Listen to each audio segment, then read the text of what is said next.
we doing tonight? Okay, cool.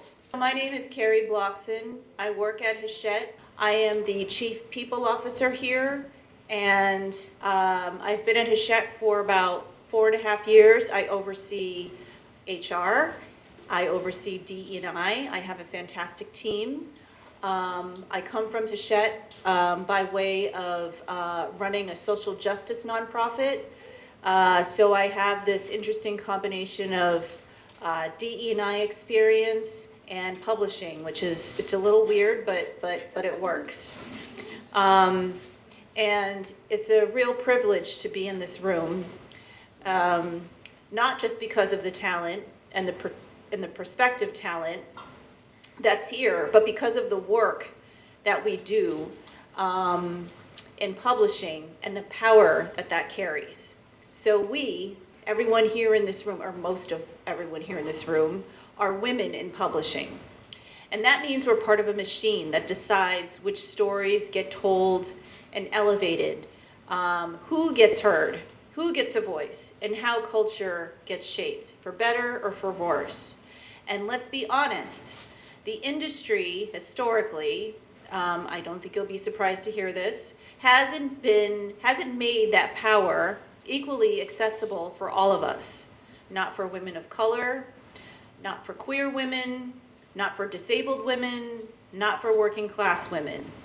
And that's why tonight matters, because despite all of the challenges, the shrinking budgets, the pressure to go viral or stay silent, etc., there are people in this room and people you will hear from that choose to publish bravely, to edit with intention, to sign up stories that make space and spark ideas and change perspectives and enlighten ourselves. And what's more important than that? So at Hachette, we have a term for this. We call it changing the story. And it's not just a slogan, it's actually our business-wide pillar and commitment to equity, inclusion, and reshaping the industry from inside out. This is something we started before the last administration. It's something we're going to continue throughout with the new administration. We're not stopping. And to challenge the other part of what changing the story does is to challenge the idea that publishing is for one type of reader, or that publishing is for one type of publishing professional. We know that that is not true, and we know that we need to change that and do better. So we are actively working to ensure that both our books and our company reflect the full richness of the audiences that we serve. A key part of that work is led by our employee resource groups. We call them ERGs for short, which are employee-led communities that help build connection and elevate underrepresented voices and drive meaningful change across the company. And that's why I'm proud that the Women in Publishing ERG, which is led by Louise Robertson here, yep, and her co-lead, Steph Hess, who isn't here, but we should give her applause too, because she's just as amazing. Louise and Steph are sponsoring tonight's event. And that's why we have now the opportunity to spotlight some of these incredible authors who are working with us to change the story. To the prospective candidates in this room, because I hear that there are, I want you to know this. Publishing is not just a job. It is a job, but it is not just a job. It is a career with purpose, power, and impact. Ask any of my colleagues who work at Hachette in this room if this is true, and I suspect that they will agree. It's for ambitious women who want to shape the culture and not just respond to it or shake their head at the problem. This is a place where your voice and your vision and your leadership are needed. So if that sparks something in you and you're curious about what a future in publishing might look like, I encourage you to go to our careers webpage on HachetteBookGroup.com, look at the open opportunities, or speak directly with any of the Hachette employees that you see here. Sarah, who's sitting over there, I see Nana, I see Louise. I'm just adding you guys, like I hope that's okay here right now. Taylor, Sojourner, they will be happy to share more about what a career at Hachette could offer, and we'll be looking out for you after this event. Because what we know, and what I know, is that an industry isn't going to change on its own. It's going to change when people like the ones in this room show up and speak up and lead with purpose. That is the work, and that is the invitation for tonight. So thank you for being here, and thank you for helping us change the story. And now, Louise.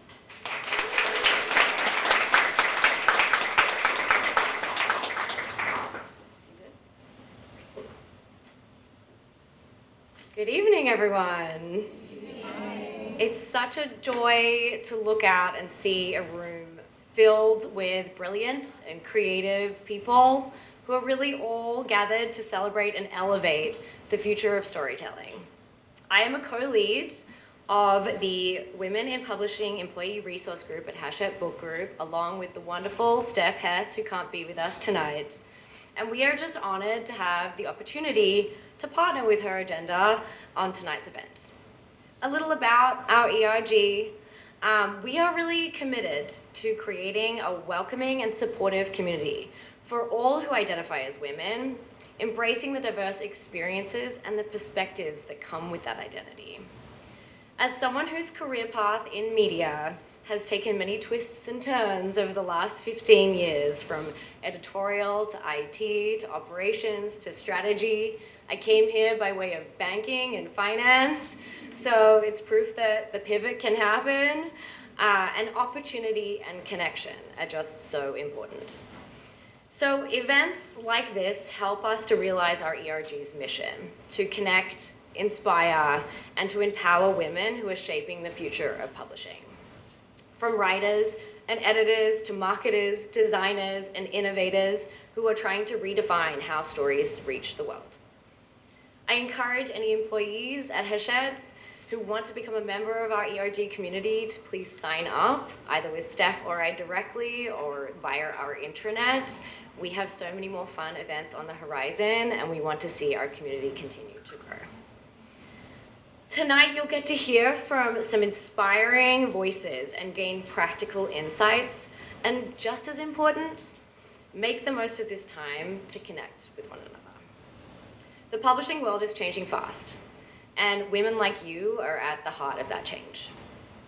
I want to take a quick moment to say thank you to both Gabby and her team and Rhonesha and her agenda team for all the back-end work that's gone into putting on tonight and to partnering with the ERG.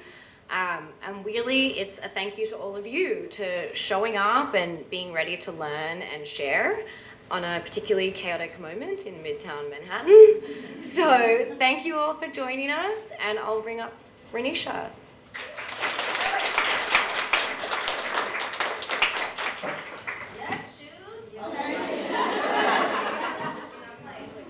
A little different and come to the middle of the stage. Hi, everyone. Hi. Good evening. Welcome to Off the Page, the Women Changing Publishing and Media. It feels really good to be in this space in person. Give it up for yourselves for showing up and being here today.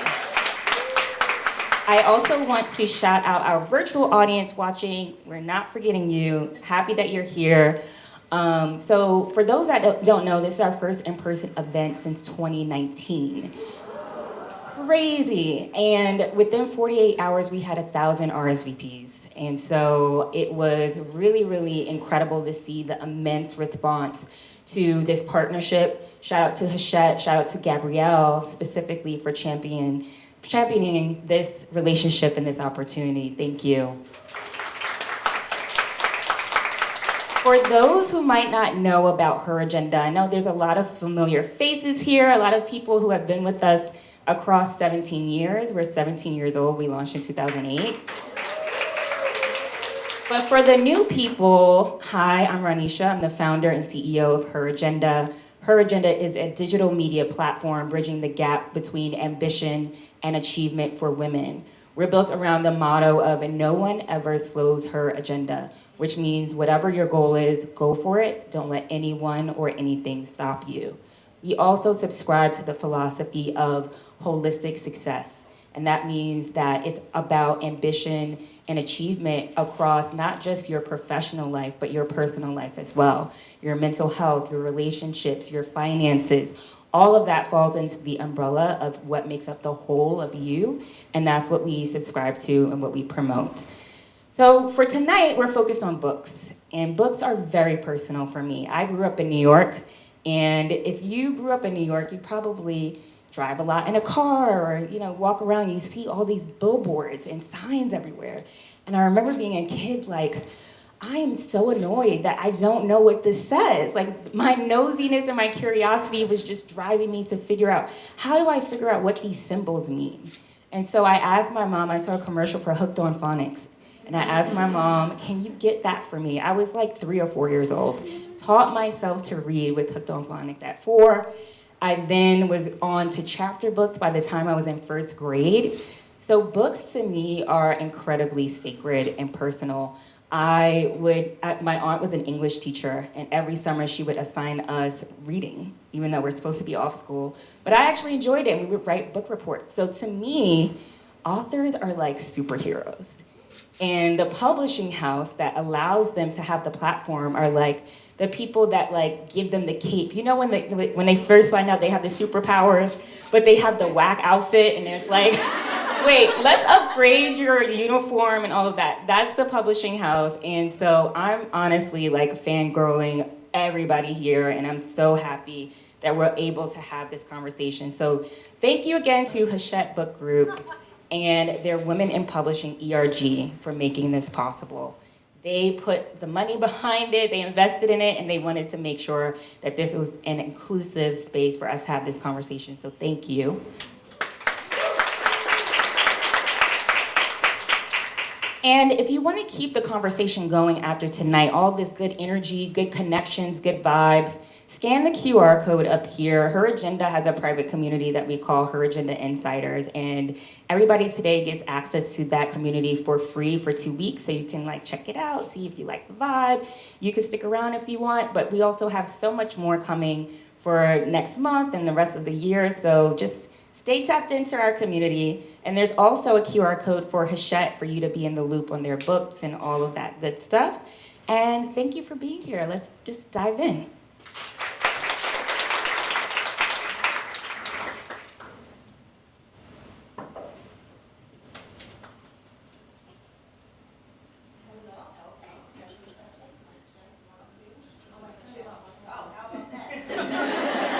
Are we on? Oh, we're on. Okay. All right. Hello. Yes. Okay. Hello, everyone. My name is Sojourner Ellaby, and I'm the Digital and Social Media Manager here at Hachette. As Rhonesha said, as Carrie also mentioned, if anyone is ever interested in connecting with me, learning more about what I do here as the Digital and Social Media Manager, learning more about publishing, hit me up. I'm on LinkedIn, Sojourner Ellaby. I'm very friendly, so we could totally mix and mingle.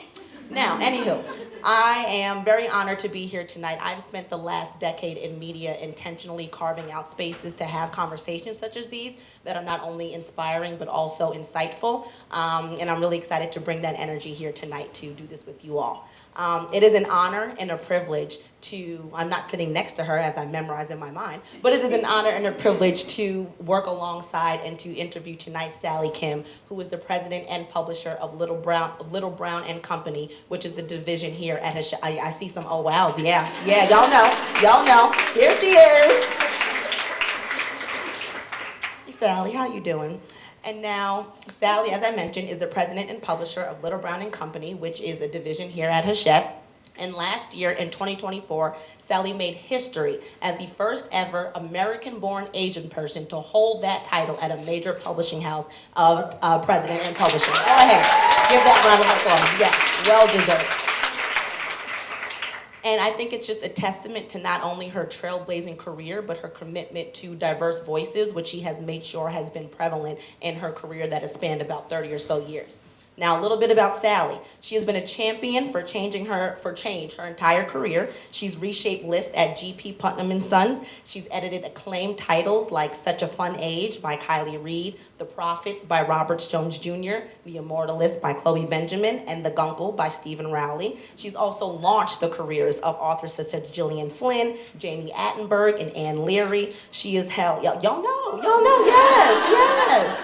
Okay, she's held senior editorial roles at Simon & Schuster, HarperCollins, Crown, St. Martin's Press, and she's on the boards of Poets and Writers and the NYU Center of Publishing. Okay, the resume is stacked. It is robust, okay? She don't play when it comes to the publishing industry, okay? So I really am excited to be here. And Sally once said that our mission is to reach more readers, and that means more diverse readers. So we're gonna get into the nooks and crannies of what that essentially means, how she brings that mission to life, what it's like to not only be in the publishing industry, but to also lead it, to be the change maker behind it. So thank you, Sally.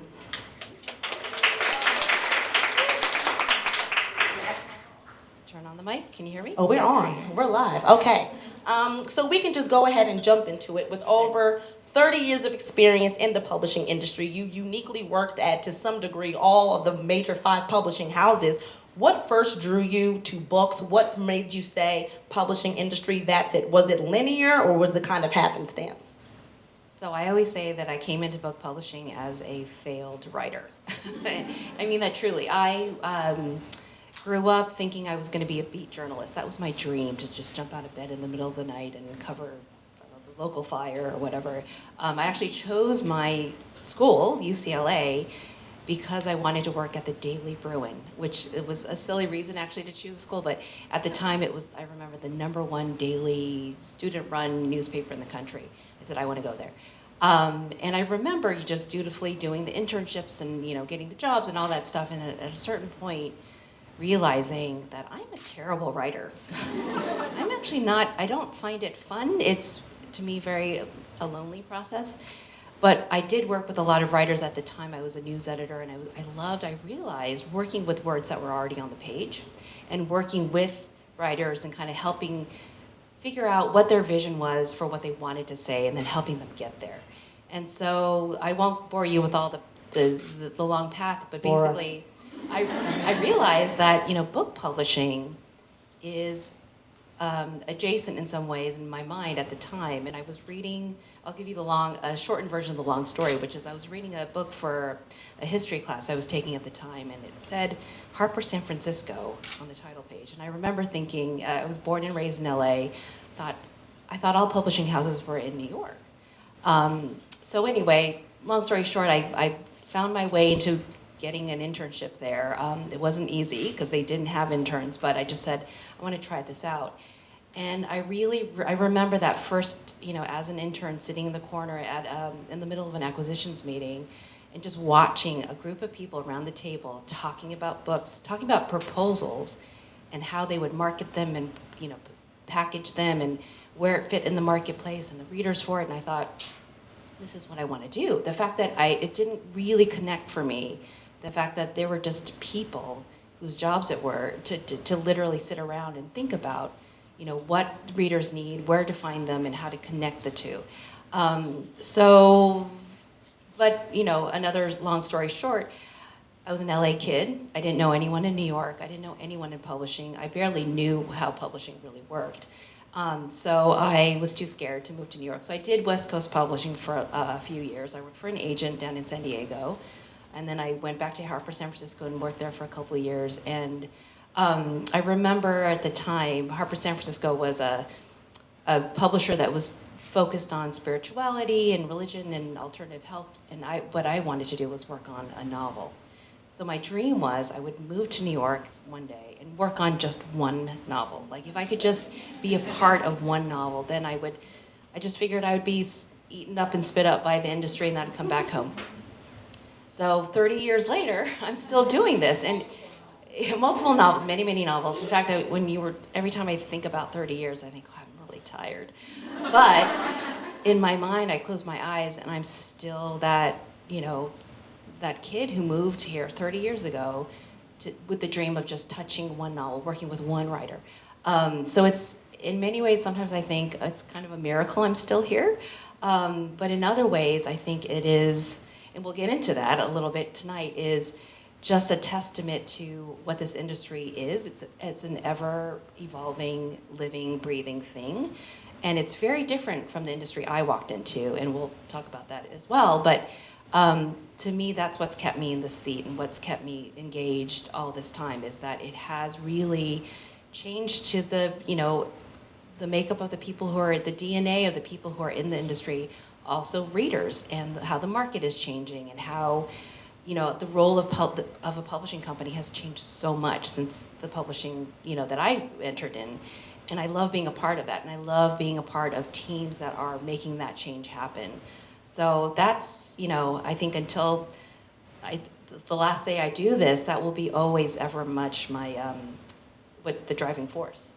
And I think it's important, as you noted, failed writer, I feel like that's hard to imagine, but even for myself, I came from video production into the publishing industry in the last year. So it's not always about how you start, it's always how you finish. So for those who are here in the room or watching virtually, even if you're not necessarily in the industry that you want to be in, you can get there. Just certain drives, certain connections, certain, steps being ordered, you can certainly get there. So just hang tight. And now, in that 30 years, what would you say is one of those very notable, pivotal moments that kind of stood out to you, whether it was a risk that you took, a project that you fought for, or even a setback that kind of allowed you to say, okay, I made this mistake, I'm going to pivot this way. What's something that you would really say, this was the moment in my career that I'm going to remember? That's a really good question. I guess there's so many moments I could pick in terms of setbacks and mistakes or just memorable experiences. But I guess if I had to kind of now in the hindsight look back, it would be those moments where I would make a change, whether intentionally or not, or planned or not, or an opportunity would come up where my role would change, where I would say, again, moved here thinking I just wanted to publish one novel, and then it became I want to just focus on fiction and create a list. That's always the dream of somebody coming up in editorials, that I want a list that represents my heart and soul, and have the books live out there in the world. I think if I had to kind of pinpoint, there were a couple moments where I would take a role at a house, and it came. I'll give you an example. I was interviewing for a job once. I was happily at one publisher doing my list of fiction, and I got called for a job, and the publisher said, come and do the kind of fiction you're doing over here. And I said, great, let's talk about this opportunity. So we spent a really fun coffee date talking about, why they needed someone like me to come and create a list for them there. And then at the end of the coffee, she said, oh, and by the way, you're going to have to be editorial director and work with a bunch of other editors, but it's okay, I'll be fine. And I remember that moment feeling like, oh, I don't know, I'm really just a very self-centered, selfish editor. I just want to work on my books. I didn't really want to be a manager of people, because I didn't want to be responsible for other people's happiness and kind of their careers and all of that. But I took the job because I really wanted to do my fiction at this house. And what was interesting is that I actually came to really enjoy managing and working with a team and helping shape a larger list beyond mine. And I think that in hindsight, again, looking at that moment as a growth moment that I didn't really want or plan, but it was something that I think over time I found out I was actually well suited to, because I had a different relationship with each of the editors in the group, and I could provide, whether it was just stories of all the times I made mistakes, just some sort of wisdom for them that could help them clear the path so that they can then achieve what they wanted. And so from then on, I think, whether, going from editorial director to publishers of different imprints and now coming here to Hachette, I realized with each turn, it's not just been a growth opportunity for me in terms of helping a team or a list achieve a different vision.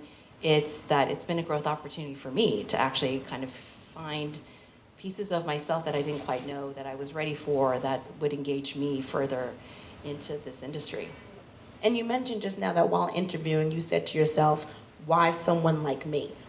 One, what do you mean by that? But also, how has your identity been a crucial part of your career trajectory and how you show up for yourself? So I guess it won't surprise anyone in this room to say, when I started, there weren't many people who not only who weren't like me or didn't have my background, or also, frankly, even coming from California was a weird thing. I mean, people make so much fun of me from like, did you surf every day? Things like that. And because publishing, it's changed a lot, but really for the first 20 years of my 30 years doing this, it was a very specific kind of, a lot of people, I mean, we would used to call them trust fund kids, Ivy League kids, or people who had connections in the industry, whether they had relatives or people who kind of ways in that, again, seemed very invisible to me and kind of far off.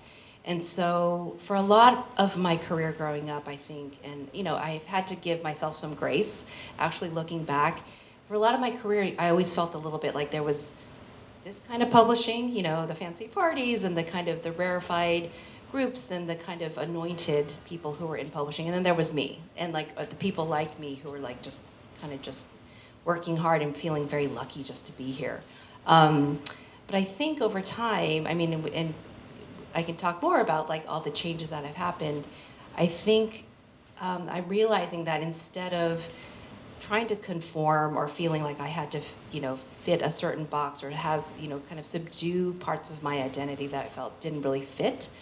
Over time, I realized that it has been my superpower. It's been everybody's superpower to be the person that you are, to have the background and perspective, all these things, whether they become abundantly clear in the beginning, do shape and form your point of view. And I think the market has so clearly, well, I always correct myself. I always say the market has changed so much. I don't think that the market has changed. I think readers are now showing up in a very different way, in the way that publishers now have to listen. I think for a long, long time, publishers were sort of, whether it was certain publishers that had, had very clear identities or brands, they were known to be, or they were looked to kind of anoint writers and books and say, these are the books that are, worthy of your attention, and we're gonna get them reviewed and all of those things, and kind of, we're gonna curate.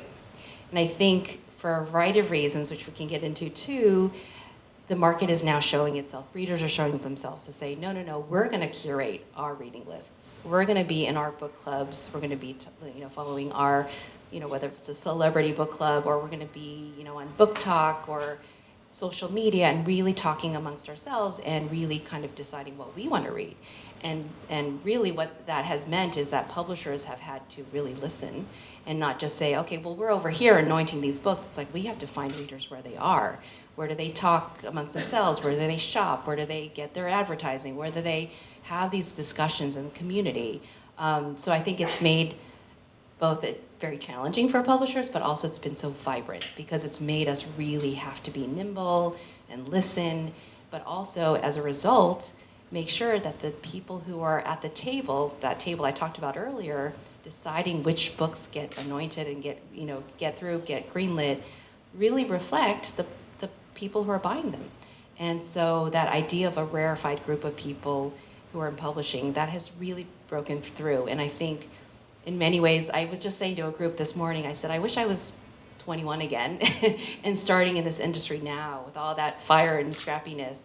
But I'm just so glad to be a part of this industry now, and also being at a moment where I can help, bring people and have a seat at the table in a way that I think part of that sticking around and having that perseverance has helped me realize that, okay, now my role in publishing is changing. It's not just finding writers and curating a list of books. It's now providing not just opportunity for people who want to do that, but also creating skills and their own leadership so that they can then amplify that beyond just books, and giving opportunities for other people and space for voices and decision-making power and all of those things. So yeah, I feel like I'm on a continual journey too, and a growth path. My job changes all the time. And I have one more question, and then we're going to open it up to Q&A. So if you have some questions for Sally, go ahead and start thinking about it, jot it down. But as Carrie mentioned in our opener, one of our core business pillars is changing the story. And our mission here at Hachette is to reach readers everywhere and to create new ideas of learning and opportunity and entertainment. And so as you're trying to curate more spaces for diverse voices and for diverse readership, what does that look like in practice in this last year that you've been with Little Brown? What are some tangible things that you're doing or preparing to do to really make that mission a reality?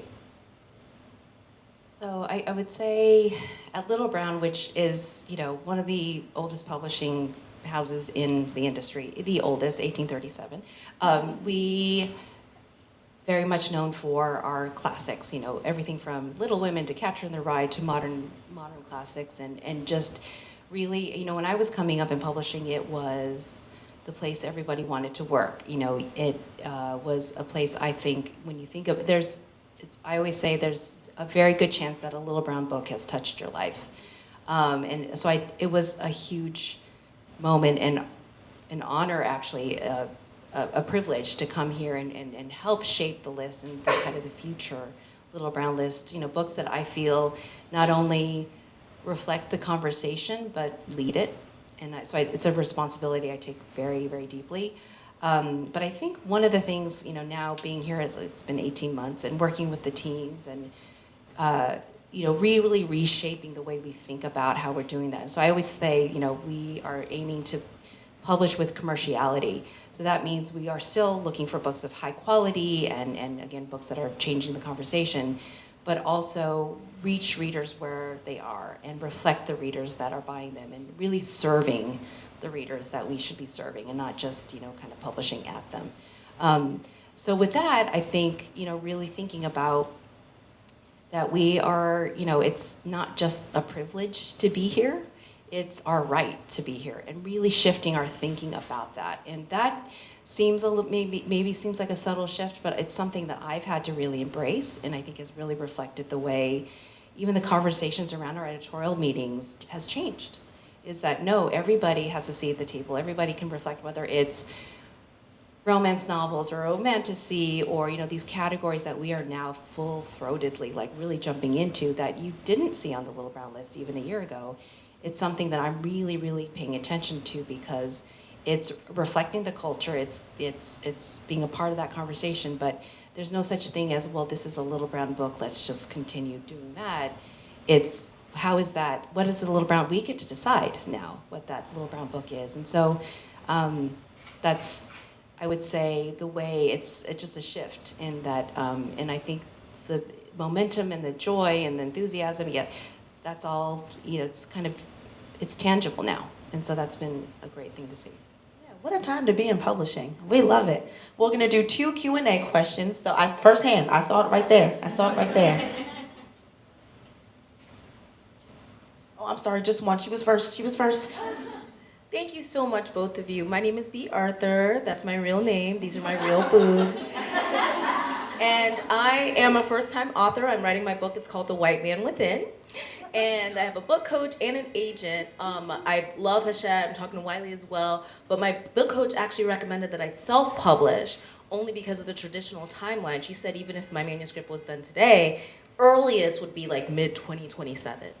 And so with everything going on, I'm mostly concerned about that. So first of all, how do you think about self-publishing or hybrid models? And 2, is the timeline changing? Because things have changed so much even since I started writing this book. So that's my question. Thank you. 2 very good questions. I would say, I think self-publishing is a very viable way for a lot of writers. So I'm not, I think there are many pros, I would say, and it's a very vibrant way to publish and reach readers directly. And of course, I'm pro, trade publishing because there are a lot of ways in which there's so much that goes into a book. I mean, it's funny. I was just talking to an author who was visiting yesterday, and I said there are literally 200 people I can introduce you to who are going to touch your book in this building. We don't have time for all that, but. So there's so much. There's, whether it's from production to art to, editing the book to distribution to, warehousing, printing. There's so much that goes into publishing a book. that just keeping in mind when you do self-publish, it's a little bit of like running your own business. So for some self-published authors love that. They love to be in control, and so I would just say, kind of talk to some people who've done it and see if that's a viable path. If it's something you're not interested in, then there's the traditional publishing model, which is going through an agent and finding an agent, then having your agent kind of open you up to different publishing houses and editors at publishing houses who would be a good fit for you. But not only a good fit in terms of they'll love your book and publish it well, but that they will share your vision for like what kept your butt in the chair writing that book and what you wanted what that book to do, finding a partner, a publishing house who can really achieve that for you. I think that's the other part of this that's why I'm so pro-trade. Timeline-wise, I know people sort of are astonished when we say we literally from a finished book to, a book on the shelf, a year is a short schedule, actually. And people think, why? What takes so long? And in fact, it's not just, we could literally print a book, bring in a book printed in 6 weeks if we wanted to. But there's actually so many missed opportunities and steps that happen if we did that. And what happens in that year is not just the editing, the production, the cover, it's us, as a publishing house, pitching it to our sales team who then embrace the book and then they go out quite literally, to their accounts. It's still very an old-fashioned model where they press a galley, an advanced reader copy of that book into their booksellers' hands. And those booksellers read the books and then they come back and they say, you know what, put me down for X amount of copies. Librarians, we go to librarian conferences where we talk about books, a year, 18 months in advance and tell them about our books. And they then go back to their communities and think about how they're going to serve their readers. I mean, there are 18 other steps I'm skipping over here, but I think that we use that year really well, and we're still very much a grassroots, industry in that way, where it's really word of mouth, it's the quality of the book, and really getting, and this is what the publishing houses and the reps and the librarians and everybody, you really curating and building on those relationships to be able to say, this book will change your life, trust me, and to be able to have, the backing of a house to do that with. But that stuff takes time, and so I know it's frustrating sometimes thinking about, wow, a whole year. And then there are certain books I would say, yes, whether it's like an ebook or an audiobook you want to get out immediately because of the timeliness of a topic or a message. Definitely, there are venues for that.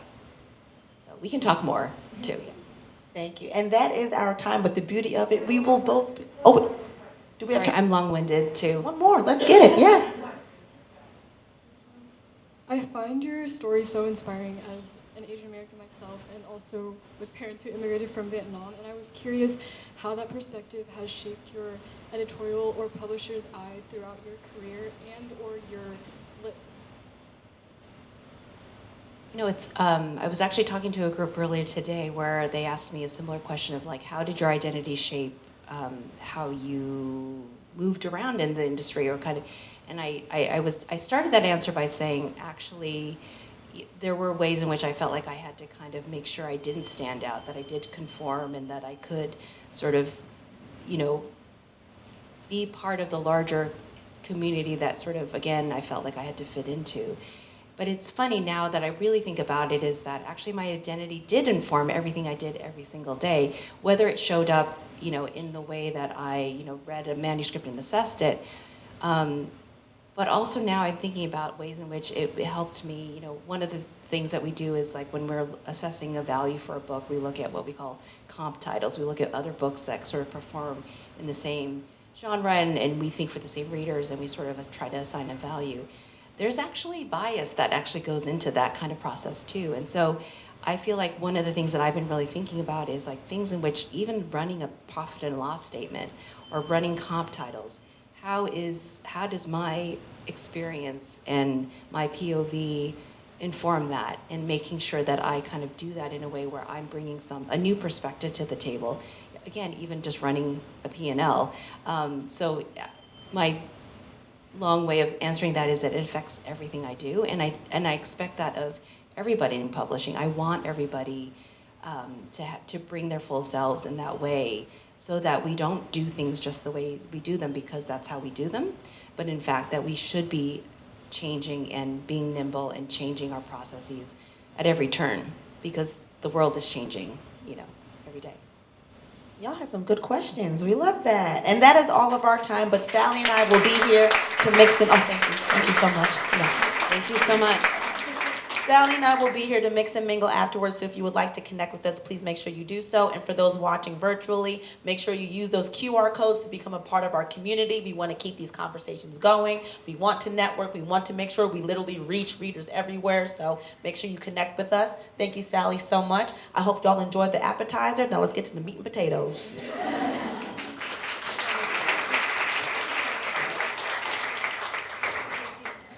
All right, that was an incredible lightning talk. Thank you so much, Sojourner. Thank you, Sally Kim. Let's give them another round of applause. So now we get, like I said, my superheroes on the stage. And I'm so excited for this conversation because each of these women shows a different way to break into publishing and use it as a platform for impact. So as I say your name, speakers, if you're here, just please walk over to the stage and grab a seat here. I'll start with Eboni K. Williams, attorney, TV host, and author of Bet on Black.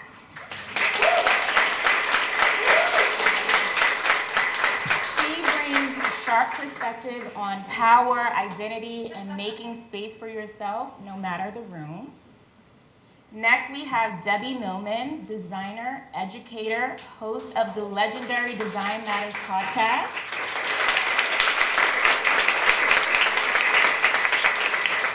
She is a branding expert, and she shapes how we think about storytelling and creativity, and she's done this for decades, so thank you for being with us today. And we have Shannon Downey, artist, activist, and founder of Badass Cross Stitch, and she proves that craft can be radical. Her book, Let's Move the Needle, shows how creativity can drive real change. So join me in welcoming our panel. All right, so we're gonna hop right into this. I don't ask surface level questions. I get down into the heart of what we're here to hear about. So let's begin with power. Creative power, cultural power, institutional power. You each operate in spaces that shape what people read, see, think, and make. How conscious are you of that influence as you create, and how do you navigate the responsibility that comes with it? Anyone can hop in. Wow. You can take a beat. Is this thing on? Okay. I will. A lot of questions in one. Yes, I think we call that one a compound question, Ms. It Rhonesha. is. You can pick a part of it. I'll start with the first part. Yes, so I will start with the enormous significance of storytelling through representation. And I say that for me, it was with great intention, clarity, focus, and actually a bit of sacrifice, in which I transitioned what started as just a regular old lawyer career. So I started my career as a criminal defense lawyer, specifically a public defender who transitioned into private practice. And I believe it was and still is extraordinarily important work. But what I found in that work was that it felt slow moving, in that if any of you have ever actually engaged with any aspect of the law or justice systems, delays, sidebars, continuances, it's literally very slow moving. And I wanted to have a more speedy and immediate impact, Rhonesha. And so I decided to transition from the practice of law after 5 or so years into mass media. I didn't even have a specific trajectory. I just moved out to LA, sight unseen, and found myself in talk radio, actually, is where I initially landed. And what was so cool about it is this thing I'm holding, the microphone. The microphone became the bully pulpit. The microphone became my tool of amplification, so that all the things that I cared about, still as a lawyer, so justice, equality, fairness, evaluation, accountability, freedom, everything, right? Liberty. And I was able to amplify all of those values and challenge those systems and invite the voices that never get heard through this mechanism known as mass media. Again, for me, it started in talk radio, it transitioned into television, and ultimately landed on the pages of the book that we're going to talk about a bit tonight. So my short answer is, I believe it is immeasurable when we start talking about the power of representation through media and mass media and all of its various forms, from podcasting to books to digital content to, I'm old school, I don't care what anyone says, terrestrial radio, linear television will always have a place in our society. It simply will. And I think the congruence and the interplay of all of those can change spaces and change institutions and change power dynamics. Yeah, I think that my career has been very circuitous in that I graduated college in 1983, so it's been 4 decades now of sort of pushing things, what feels often like pushing things up a hill. I've almost always approached whatever I'm doing as an outsider, but mostly because I was held as an outsider. So when I started my career in branding at the time, there were very, very few women in leadership positions. And I saw that as an advantage in a lot of ways, because I felt that what I brought to the table was unique compared to my counterparts in other agencies. And when I started my podcast, it was really as a Hail Mary to my creativity, because I had been then working for a decade and a half in branding. I felt like I was losing my creative spirit and felt that I needed to do something to sort of reignite my creative soul. And I never in a million years thought in 2005 I would be still podcasting in 2025. Oh. So it's been 20 years. And so to answer the question, I take that responsibility very, very seriously now, because I'm one of the first and longest running podcasts in the world. Thank you. I make it my business to have representation all of the time in the work that I'm doing. I'm married to a woman of color. I feel it's extremely important to have LGBTQ plus community involved in everything I do. Women of color involved in everything that I do. And if I don't, then I feel like I'm failing the communities that have actually been the only communities to really welcome me fully, that I didn't have to push my way into. So it's something that is intrinsic to everything that I do now.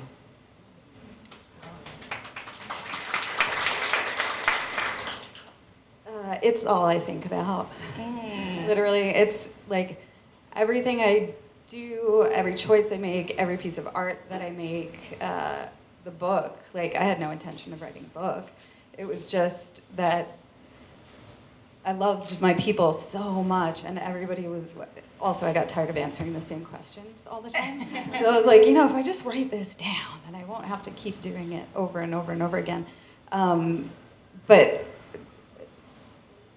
having this platform that I have is for the sole purpose of recruiting and training activists, and that's it. And so if this platform goes away, I still do the work, but having the opportunity to reach and connect with and influence and encourage and really get people to take action that they never thought they would take, working with hundreds of thousands of, and a lot of times it's middle-aged to older white women who are crafters, who have been crafting their entire lives but don't necessarily think of themselves in any way as an activist or And they come to me because they're like, I don't know, I kind of like what you're doing. Like, sometimes you curse in your embroidery, and like, your art is so edgy. And I'm like, come, let's all craft together.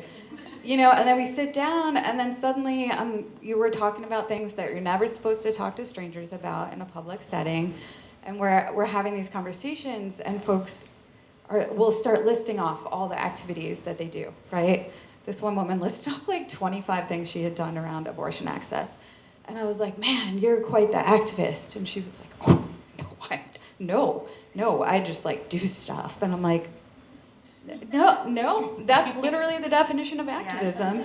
And so it's really like, it's so exciting to be able to help people lean into that identity and think of themselves that way, because, you know, who's gonna commit more? The person who's just like, I just do stuff, or the one who's like, yeah, I'm an activist for abortion access, right? So it's really like, they are all I think about, and I am 100% obsessed with them. That's important. Sometimes we just do the work, especially as women, and we don't recognize this is actually activism. This is actually leading, and we don't want to put those labels on it. So it's important to call it out when you see it in another person, because that can shift their whole path and their whole life. I want to get into next the story behind the deal. We have a lot of women in the room that maybe have a book idea, and on the outside it can look completely shiny and fancy. There's step and repeats, there's, you know, happy hours and dinners and book tours. But, you know, Eboni, you self-published before you published at a big 5.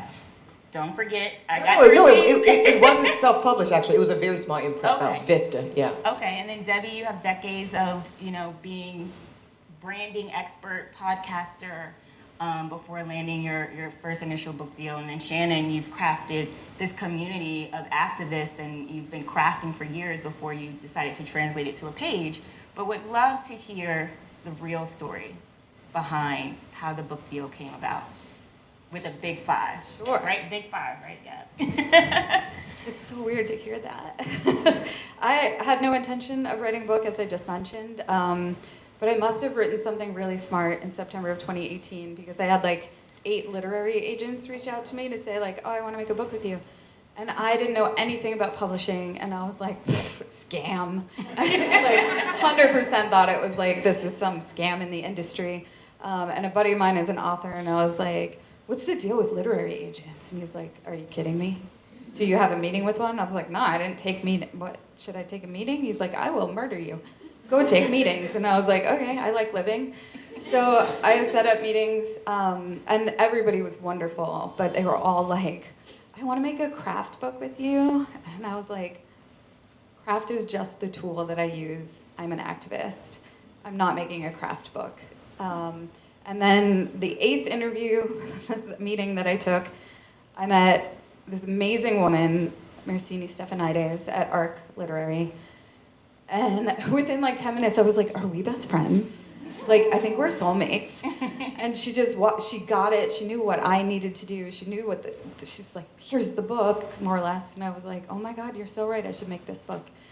And then we started the book proposal process, which I didn't know about. And I was like, oh my God, this is so much work. And so like 6 months later, she's like, okay, I'm going to start sending it out. And I was like, ooh, wait a minute. That's not the book. She was like, girl, what? And I was like, I know, I'm so sorry. I don't know why it's not the book. It's just not the book. Can I like get back to you when I know what the book is? And she's like, uh-huh. And 2 years later, I was like, hey, remember me? I know what the book is. And she was like, oh my God, okay, let's get started on your book proposal. And I was like, nope, I'm gonna write the book first. And she was like, that is not how it works. And I was like, I do not want people's money. I don't want their opinions. I don't want their deadlines. I want to write this book. It's coming out whether I want it or not. And then we can sell the book. And if the book doesn't sell, I'll self-publish, like whatever. I know what the book is. And she was like, okay. And so then I wrote the book. Turns out it's so much easier to write a book proposal once you've already written the book, you guys. It took us like 1 month, and I was like, amazing. So, and then we put it out. I had a couple offers, And then I met with Story, which is a Hachette imprint, and it couldn't have been a better meeting. It was like I was like, oh my God, do you understand me? Like, I wanted it out in under a year because I wanted it out before the election. And they were like, ooh, we don't really work that fast. And I was like, I believe in us. And they were like, okay. And they said yes, and they did it, and it was amazing. And I was like, oh, there's a reason why people don't turn a book around this fast. Holy moly. But we did, and like, Story was incredible, and I'm so grateful that it all played out that way. It's possible.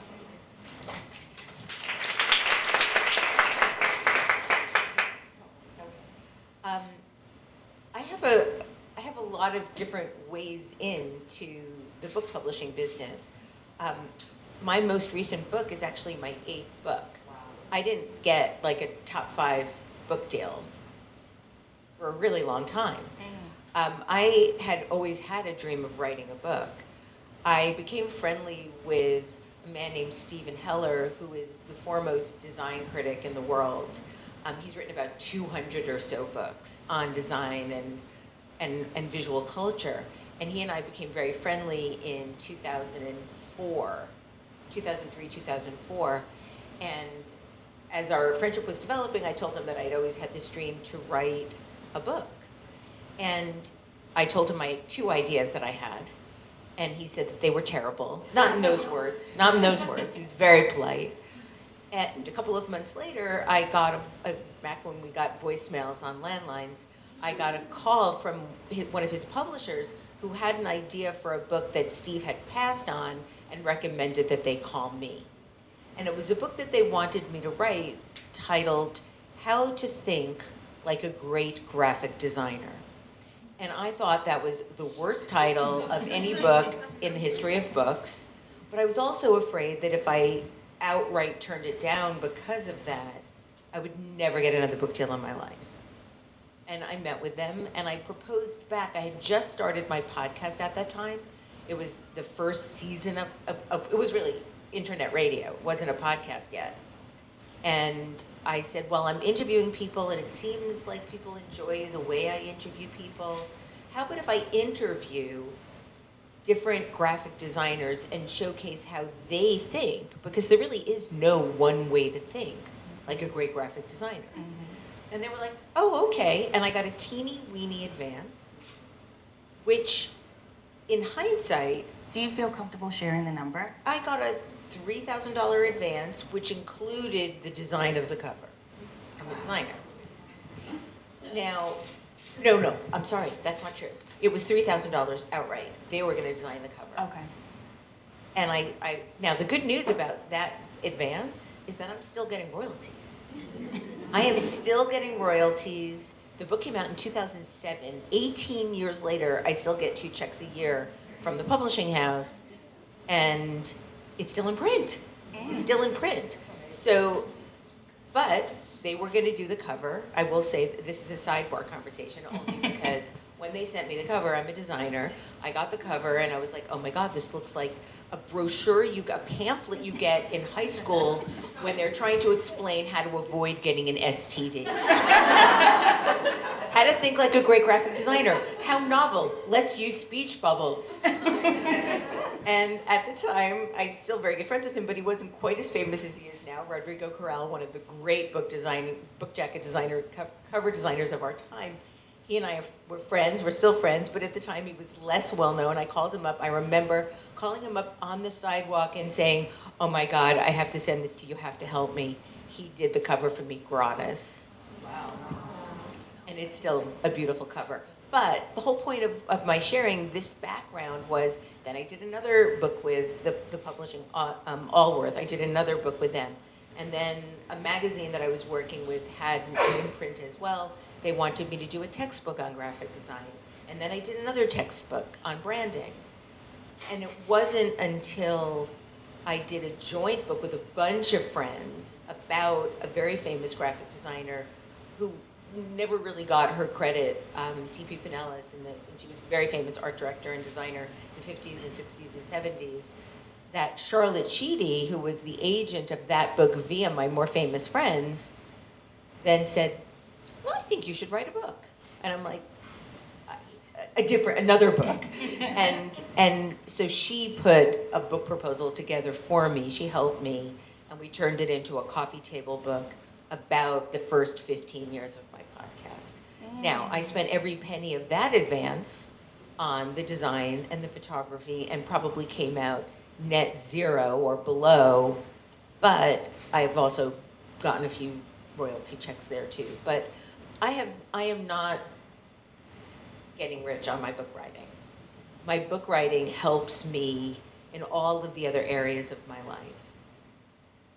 My most current book, Love Letter to a Garden, came to me because of the reputation I had built over the last 7 books. And I was doing a lot of self-generated visual storytelling on Instagram, similar to my podcast, where all of my self-generated work turned into these other pathways. And one of the acquisition editors at Timber Press, which is part of Hachette, reached out to me, an incredible woman named McKenna, who believed in my work, and asked me if I wanted to write a book on gardening, because I was doing all these visual stories on gardens and gardening. And also, I thought, she must be joking. This must be like a fishing kind of thing, because I'm not a good gardener. I don't know that I'll ever be a good gardener. I just have a quest to be a good gardener. And when I told her that, I said, I can't do a book that Martha Stewart is going to approve of. But if you want me to write a book about a quest to become a great graphic designer, Freudian slip, a great gardener, then yes, and that's how this book came about. So very different, very circuitous, and very precious to me.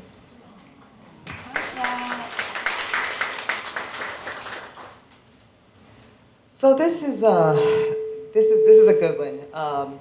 So this starts for me in 2015. At the time, picture this: I was a black woman working at Fox News Channel as don't just take a breath. Working there as a political and legal analyst, and Roger Ailes was running things at the time, and he calls me into his office and he says, Eboni, if you're going to be here, you should sell something. And it actually was some of the greatest business advice I've ever gotten. Because if you're going to be on a platform of this magnitude and you're going to get shitted on daily, because that was the nature of my role there, you should certainly have a product because of the reach of the platform. And Roger was right. So I never had a thought about writing a book. I'm not a writer per se. My gift is oration, obviously. And so I didn't have a book. There was no book. There was no book idea. But I started thinking about what was and then I thought about the great Toni Morrison, who says, if there is a book that you would have liked to have read somewhere along the way, and it doesn't exist, it is your job, your obligation to write it. So I said, well, what would that book be? And for me, growing up as a black girl from the South, Louisiana, by way of North Carolina, arriving in the big cities of Los Angeles and eventually New York, coming from a background of pageantry and poverty and all of these dichotomies, and ending up in law school in the first generation in my family to go to college at all, let alone a terminal degree, I had all this conflict around the significance of my pretty and my power and my substance and my academic credentials and my intelligentsia. So fast forward, I decided that the book was going to be this book called Pretty Powerful: Substance, Appearance, Substance, and Success, and how to help particularly women and women of color, maybe even more particularly, reconcile the conflict, the inherent and continual and perpetual conflict of aesthetic and substance. So I find somehow, some way, it helps when you're at one of these big television networks. I got a book agent pretty easy. And next thing you know, she actually walks me into this building, this one we're actually sitting in. And I won't name names on this part, but she walks me into one of the imprints that's not Legacy Lit, because it didn't exist at the time. And the lady's like, da-da-da-da, oh, you're at Fox News? Great, here's an advance. It was modest by those, I mean, it was like $40,000 advance for the whole book. But this was still at a big 5, so that was still considered modest, but whatever, first time author, we'll see. And so, happily signed it, go away, start working on my book proposal. I come back a couple weeks, maybe a month or so later, and submit the book proposal. She was horrified. Now, the paperwork is done. The first installment of the advance has been paid and spent.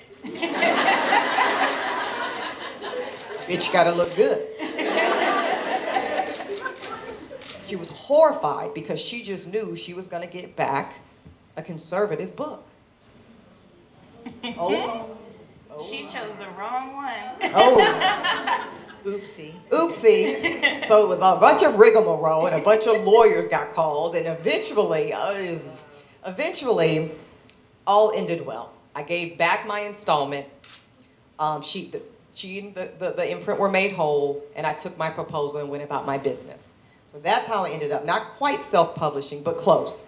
Going with a very small imprint, shout out to Start Publishing, tiny little imprint, publishing house in Jersey, and went with Viva Editions, tiny. And they were able to literally do it in 6 months because this was the peak of Me Too. So this is to one of the sisters' questions that talked about like the timeliness of kind of getting the content out. I very much had that issue. Like this was, the Roger had collapsed since all of this had happened. O'Reilly had collapsed. It was literal shitstorm, not unlike today.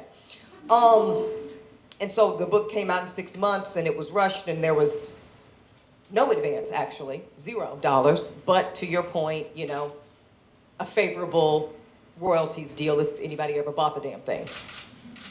So that was pretty powerful. Fast forward, somehow, some way, someone had mentioned to me this ingenious, brilliant black woman named Krishan Trotman.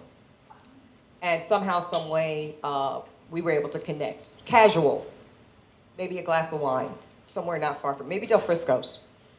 And circa, let's say 2018. And we talked, and she was very impressed with me as an individual, and da-da-da. And she said, well, tell me what you're thinking about for your next book. And obviously the numbers for Pretty Powerful weren't impressive because it was kind of just pushed out. But to your point, Deb, it was a great marketing tool. It put me on a book tour because my Fox show had been canceled by this point because I was talking too right and not the right, too much right. And so it was the perfect kind of catalyst to give me the energy to go to another trajectory in my career. So I'm very grateful for the book for that, but I made no money.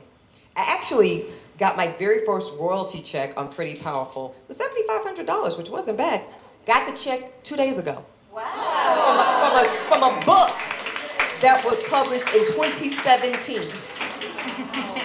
I'm going shopping after this.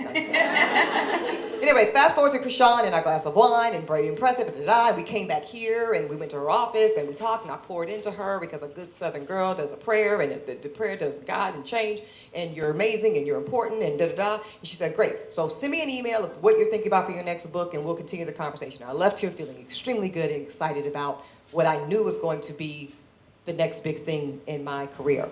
And I sent Krishan the book idea. I feel like, I'll keep that.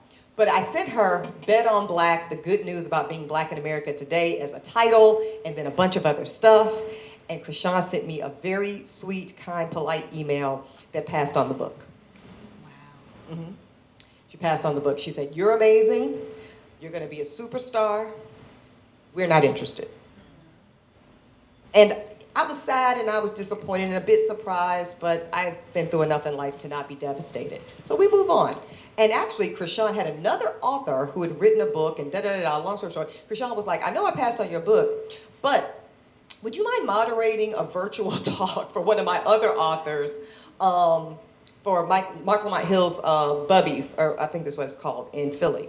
And I said, yes. I said, yes, there's a lesson here. It's obvious. Keep the relationship warm, regardless, because you never know. You just never know. So I did that, and Krishan and I continued to slowly but surely build a rapport that wasn't predicated on you having to publish my book. And I think that's also important. Anyways, fast forward 2 years down the road, a lot had happened since then. I left Fox News at this time. I think I'd already gone through the revolt of it all. I had a stint at Revolt. I had a stint at a whole bunch of different places. And I think by this point, I was negotiating. It might not have been announced that I was going to be the first Black woman on The Real Housewives of New York City. I'm not sure. But at this point, I had met a phenomenal man named Roger Freet. And Roger was a literary agent. Roger has since passed. But Roger was extraordinarily important in my journey. Similar to what Shannon was talking about, I didn't know what the next book was. But Roger and I would just start having coffees and having lunches and just ideating around things that were going on in my life. And he was like, this is so crazy. You a Black Studies major that worked at Fox News and you do pageants, but you write just like, what the fuck is going on? You know, and at some point we're gonna figure this. And Roger's a white man, by the way.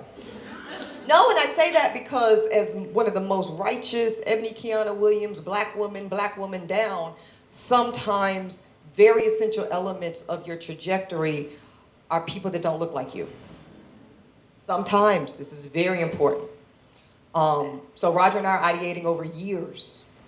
And then he was like, tell me this thing about the Bet on Black thing that Krishan passed on, and we started going down this road. And in this moment, for some reason, so now we're talking 2021, okay? No, maybe 2020, 2021. And something seemed right in the ethos to write a book about, oh, I know, duh. Brother George Floyd was murdered. Mm-hmm. The protest of the summer of 2020. Roni, if you saw it, tragic. Okay, moving on. The point is there was just so much brokenheartedness and discontent and vitriol as it related to the anti-Blackness in America. And there rightfully were in that moment a lot of extremely important books about how to be an anti-racist, white fragility. Y'all know this era, right? And I had the bright idea, if I can call it that, to say these books must exist. And alongside their existence, I want to write a good news story about being Black. Because never is the totality of the Black American experience a sob story. It's just not. I know too much that's wonderful about it. I've lived too much to shout about it. Somebody in here know what I'm talking about. Yes. And do. Okay, so I said I want to write this story that imparts good feelings, joy, a pep in your step when you think about the good news that it is to be Black in America today. So we took this back to Krishan just in a one-pager format. She said, go write a whole proposal. We go write a whole proposal, but the proposal was so good that we said, well, we're gonna shop it. You know, this can't just be for Krishan. You know, not anymore. I'm learning so much. Right? And we had tremendous interest from several top 5 firms. And Krishan must have got word on the street, and Krishan beat everybody to auction. And she did an enormous, very generous, very favorable, beautiful book deal, and I'm happy to be a legacy lit author today. So that's how it happened. Let's go. I love this. And I love that everyone had a different entry point and that you guys are really giving us the real in naming names. That's important. But the through line that I see is it all comes down to people and relationships. So I'm gonna throw it to the audience because they're signaling to me that we're running out of time. But I'll do a closing rapid fire question, but then the audience get ready for your questions. We're gonna give you guys about 10 minutes for questions, so maybe we could do 3, 4. A lot of you talk about the work, and you all are brilliant and powerful, but you all also have big platforms. Like hundreds of thousands of people follow you all on social media platforms. I think it's like a range between like 250,000 up to like maybe close to 600,000 individually between all of you guys. And so I want to talk about that because the book business is a business, right? Can the work still speak for itself if you don't have millions of people following you? What's your perspective on that? Well, I think that good work always speaks for itself. I think that it might be harder for immediate, you see these now instant New York Times bestseller. Yeah. And it's 5,000 books only for book bestseller in New York Times, right? Oh, I don't know. I think it's 5,000. Yeah. I mean, I think. I've been doing research because I'm also trying to write. Yeah, but I certainly think that helps, and I certainly think that helps convince a publisher that there's a platform that will help sell books. But I also have to say now, having worked with 2 of the big 5, and this isn't just because I'm sitting here, I had a much better experience working with Hachette than I did with my previous publisher, because they put as much energy into promoting my book as I did. Okay. And so I do think that it has to be a quid pro quo. Yes, they're looking to you to market the book in the best possible way that you can, but I also think that they have to show up too. And in my case, they did.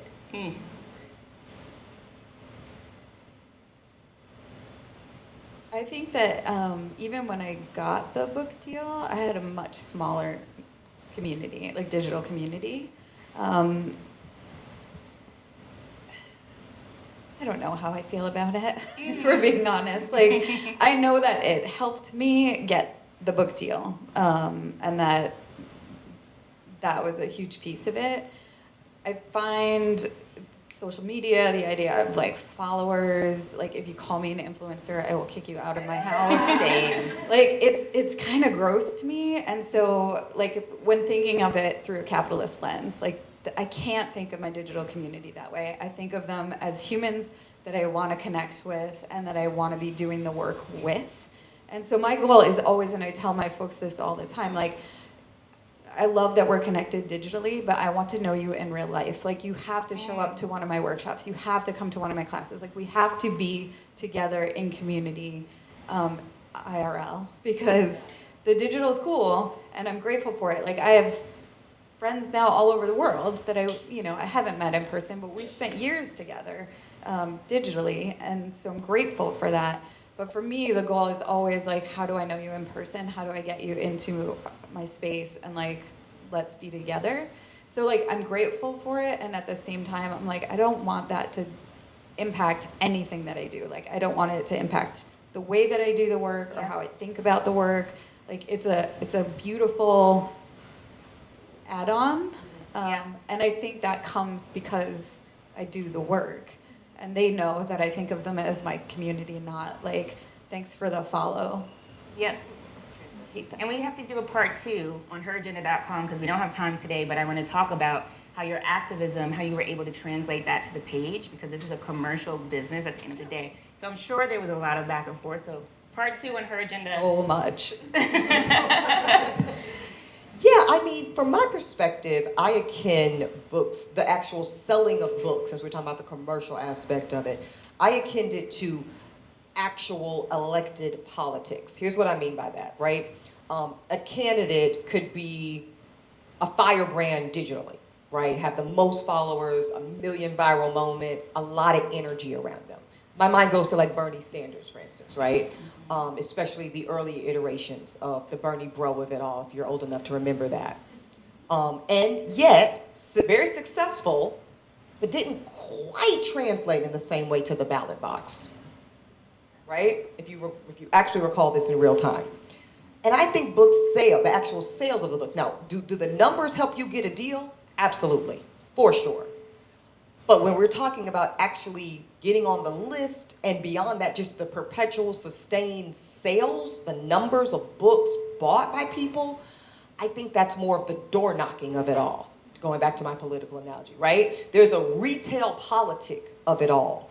There is a book tour of it all that can be grueling, whether it's 5 cities or I've seen 15 cities, sitting in rooms, some 12 people, some 200 people, and in real life, connecting, telling your story from your mouth, reading excerpts, doing all this, doing IG lives one-on-one. So I'm old school, y'all heard me say it, but I believe that the actual, the best thing you can do to actually sell your book and put your book in the hands of those that can consume it and engage with it and tell another and pass it on, I think that's good old-fashioned guerrilla marketing tactics. I think that's in real life. I think that is knocking on doors. I think that's book tour events, going to every coffee shop, every bookshop, every college campus, every community center. I think that's what moves the needle, much more so than 500,000 Instagram followers. Yeah, I mean, I'll add, I'm married to a person who sells a lot of books. She's a very well-known, 5 times New York Times bestseller. Just tell them. Just tell them. Yeah. Roxane Gay. Yeah. I know, I'm the luckiest woman in the world. And so is she. She thinks a lot of this Instagram and social stuff doesn't move much at all. She still thinks that it's, and I hate to say it, television. Don't, why you hate to say it? That's not Because business. Don't have to it's say, you better so say that. old-fashioned. It's so old-fashioned. But her latest book was The Portable Feminist Reader. She went on Colbert, and she got a bestseller. Wow. Man, can we just tell the truth? CBS, Paramount. CBS Mornings, baby. And I haven't been on it yet, so my blessing is afoot. Trying to tell my link sister Michelle Miller, girl, what's good? No, CBS Mornings, Colbert, that stuff is a game changer. Yeah, but I think it gets back to why are we doing this? I don't know that and I don't want to speak for anybody, but I didn't start writing books in 2007. My first book came out in 2007 because I was looking to make the list. Like, I was looking to make a difference. I was looking to put out a point of view that might be beneficial or helpful or encouraging or enlightening or educational, that would give me a sense that maybe I was making a little bit of a difference, that maybe I had a purpose, maybe I was doing something to fulfill, my time on this planet. And I think everything else after that, when people say, well, do what you love. We're doing what we love. Like, if the other accolades come after that, amazing. How wonderful. But the fact that we get to do what we do and that there are big companies that do believe in us and give us that platform, that's what it's about for me. Gems drop. Seriously. So who in the audience would like to ask a question?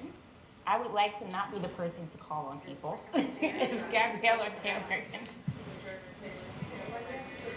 There's also a person right in the back there, and I don't want them to be.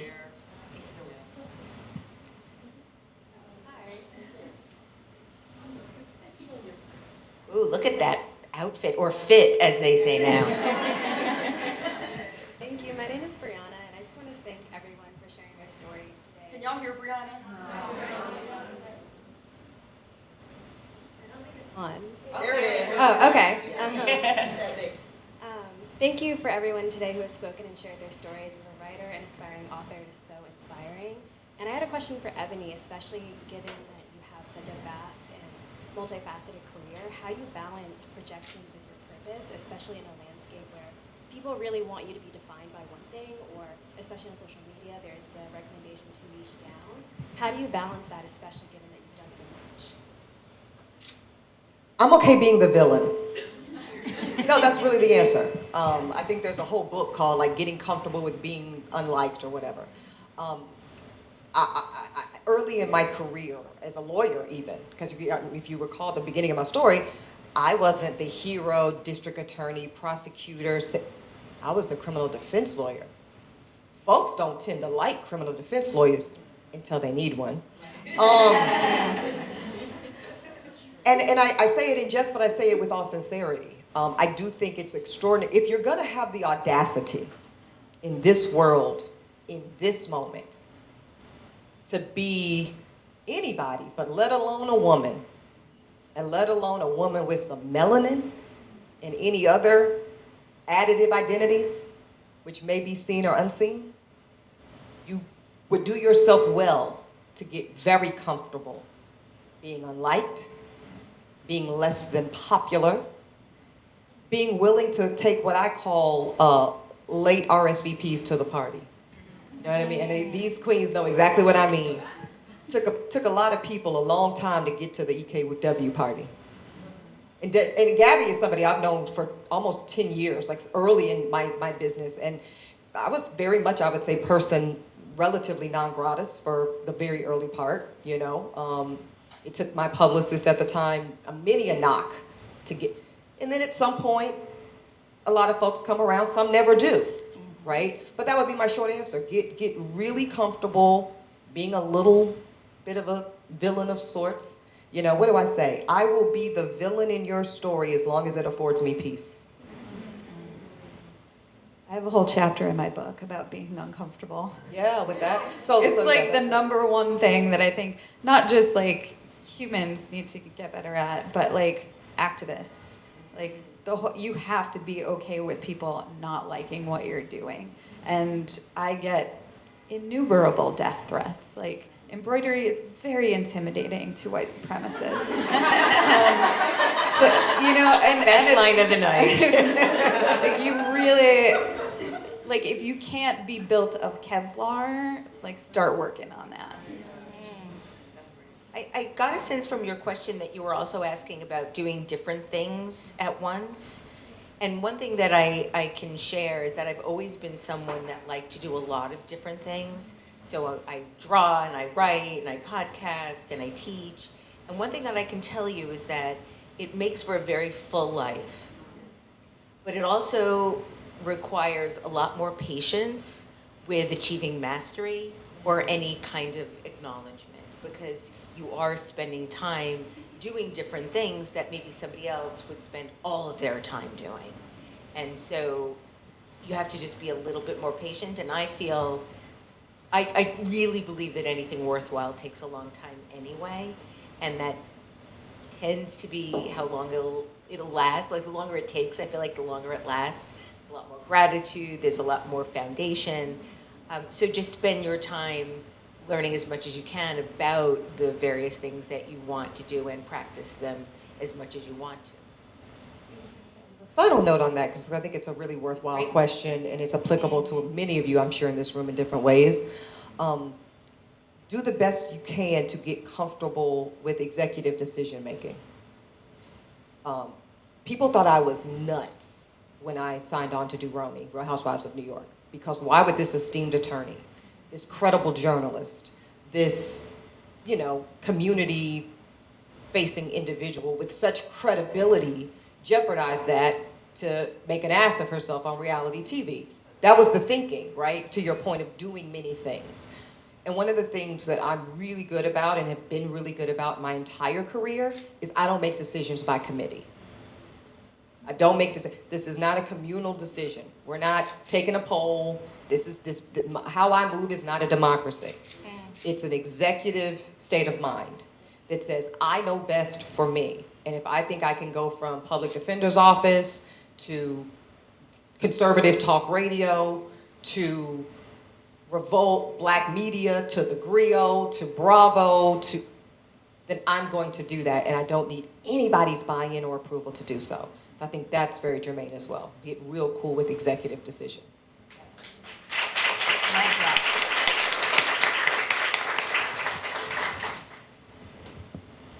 Hi. I have a two-part question. So my first part of my question is for Eboni. I'm also an attorney, and I would be curious to know, because I also published a book, a children's book. And love that. It was, thank you so much. Oh, the name of my book is Ro and the Places She Goes. It's about, the main character has a visual impairment, and she travels to all these different places around the country. And the message of the book is basically not to let a disability limit you or, stop you in any way, and also to encourage travel. And throughout the process of, putting my book together, getting it published, I felt very proud. I did it kind of by myself with a small publishing company. But for Eboni, I want to know, because I thought about this for myself, do you think that your background as someone who went to law school and is an attorney, do you think that helped you in navigating, working with people to put your book together and saying yes to certain things and no to certain things? And then my other part of the question for the whole panel is, you mentioned, getting out, talking to people. How exactly do we do that when we don't have the biggest platform? I'll yield to my colleagues first, and then I'll come back and answer at the end. That's also a wonderful question. I think a lot of people that do a lot of talks and presentations and conferences and so forth, that people assume that they just woke up and like landed at TED. And that doesn't, at least for me, that never happened. It was starting first at a breakfast talk for a marketing organization in New Jersey, and it took literally 25 years to get to the TED stage. And so I've often thought that if I had a little bit of a pocket of time, because I always saved like all the brochures of all the, and programs of all the talks that I've done, and literally have boxes now, that I wanted to start back in that like 1992 little 8.5 by 11 flyer that they sent out for that breakfast all the way to the TED stage, because that's what it took. And for me, it's a matter of always having made that first ask. I've not had a career where people, other than Steve Heller recommending me to his publisher, nobody has ever said, here, you can do that. Oh no, and McKenna, when she called me about my book. That's it, twice in a life, 60 plus years old. So it's always been, this. If this is what I want to do, I need to find my way into trying to make it happen, whether it be asking if I could speak at a conference, or asking if I could write this article, or asking if I can contribute to that blog, or whatever it has been. Whole life of that. For me, as a community organizer, I'm in community all the time, and then a lot of times that looks like a leadership role. And so I'm just meeting so many people, and we're sharing ideas. And so then a lot of times it was like, hey, would you come talk to this group about what you're doing? And so I'd go over there. And then you just like kind of get better at doing it with all of the practice. And then the more you do it, the better you get, hopefully. And then the more people are like, oh yeah, I saw you at that thing. Will you come talk at this thing? And then it just keeps happening, whether you like it or not. Sometimes it makes me sweat, but and so for me, it's just like my goal is just to always be in community and with people and having conversations, and that is what ends up leading to more and more and more and more connections. So, counselor, the direct answer to your question is that my legal background, my identity as an attorney, as a lawyer, my legal training informs every single aspect of my entire career trajectory. From an author to a television personality to what I do obviously as a host on Judge Eboni, but also to what I do on my podcast, Holding Court. This was also true when I worked in news. Everything is an IRAC. Everything is issue. Look at all the heads nodding, everybody went to law school. Everything is an issue. That's the very first thing I do. And this going back to the deal, the very first thing, and every deal that's put in front of me, and every potential professional collaboration that is put in front of me, in every potential opportunity is, what is the issue? What is the rule? Apply the rule to the issue, form an analysis, and then independently and executively reach a conclusion. Everything comes back to IRAC. Woo. This is why I don't mind paying Sally Mae. It was just extraordinarily worth it, although I do look forward to being done. And I'll just add to that, I'm not an author yet, but I will say build the room before you get invited to be a moderator, to be a panelist, to be on these stages. You sometimes have to build your own stage. Yes. And once people see you in that light, you post that picture of you on the stage commanding a room, they'll say, oh, she does that? I have something coming up, or my friend has something coming up, and then you get referred. It creates this ripple effect. So I would say if you're looking to be on certain stages in certain rooms, create that room for yourself and your community and grow from there. So, thank you guys. Let's give a final huge round of applause to our incredible panel. Thank you so much. so much on this panel. I almost forgot I was having to moderate. I was just like, okay, noted. I also would like to say that for those who are still around, we have some really fun things happening. So we're out of here by what time, Gabby? We're saying 8:15, wink, wink. So the authors will be signing books, and so you will be able to grab a copy of their book and get it signed. And we also have an incredible sponsor, Edmund's Honor, which has a special bourbon whiskey. So we will have some specialty cocktails at the bar to close this out as well.